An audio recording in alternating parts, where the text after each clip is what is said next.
بسم اللہ الرحمن الرحیم۔ شروع کرتا ہوں اللہ تعالیٰ کے نام کے ساتھ جو بڑا مہربان نہایت رحم کرنے والا ہے۔ حضرت عبداللہ بن عباس اور مسور بن مخرمہ رضی اللہ عنہم سے روایت ہے کہ ان دونوں کے درمیان مقام ابوا میں محرم کے سر دھونے اور نہ دھونے کے بارے میں اختلاف ہو گیا۔ ابن عباس رضی اللہ عنہما نے کہا محرم اپنا سر دھوئے گا، اور مسور نے کہا نہیں دھوئے گا۔ تو ابن عباس رضی اللہ عنہما نے مجھے ابو ایوب انصاری رضی اللہ عنہ کے پاس بھیجا کہ میں ان سے اس بارے میں سوال کروں۔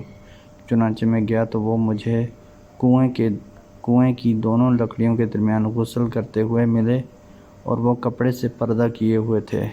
میں نے انہیں سلام کیا اور کہا مجھے عبداللہ بن عباس رضی اللہ عنہما نے آپ کے پاس بھیجا ہے کہ میں آپ سے سوال کروں کہ رسول اللہ صلی اللہ علیہ وآلہ وسلم حالت احرام میں اپنا سر کس طرح دھوتے تھے۔ یہ سن کر ابو ایوب رضی اللہ عنہ نے اپنا ہاتھ کپڑے پر رکھا اور اسے جھکایا یہاں تک کہ ان کا سر دکھائی دینے لگا۔ پھر ایک شخص سے جو پانی ڈالتا تھا کہا سر پر پانی ڈالو۔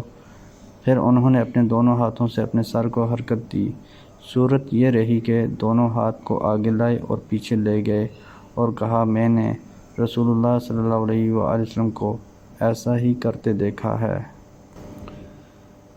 جابر بن عبداللہ کہتے ہیں کہ نبی کریم صلی اللہ علیہ وآلہ وسلم اپنی سواری پر خواہ اس کا رخ کسی طرف ہو نفل نماز پڑھتے تھے، لیکن جب فرض نماز پڑھنا چاہتے تو سواری سے اتر جاتے اور قبلہ کی طرف منہ کر کے نماز پڑھتے۔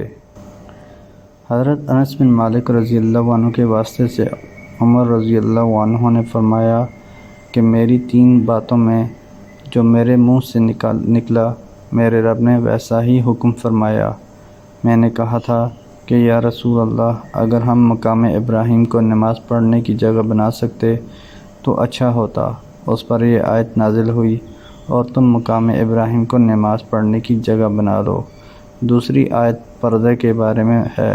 میں نے کہا تھا کہ یا رسول اللہ کاش آپ اپنی عورتوں کو پردے کا حکم دیتے، کیونکہ ان سے اچھے اور برے ہر طرح کے لوگ بات کرتے ہیں۔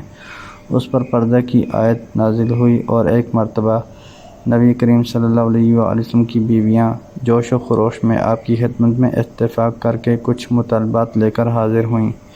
میں نے ان سے کہا کہ ہو سکتا ہے کہ اللہ پاک تمہیں طلاق دلا دیں اور تمہارے بدلے تم سے بہتر مسلمہ بیویاں اپنے رسول صلی اللہ علیہ وآلہ وسلم کو عنایت کریں۔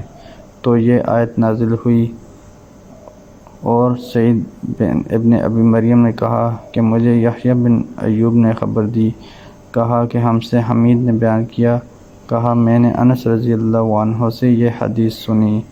محترم دوستو، اللہ تعالیٰ سے دعا ہے اللہ تعالیٰ ہمیں ان حدیث پر عمل کرنے کی توفیق عطا فرمائے۔ اللہ تعالیٰ ہمیں دونوں جہانوں میں کامیابیاں عطا فرمائے، آمین یا رب العالمین۔ ویڈیو کو ثواب کی نیت سے زیادہ شیئر کریں۔ جزاکم اللہ خیرا کثیرا، والسلام علیکم ورحمۃ اللہ وبرکاتہ۔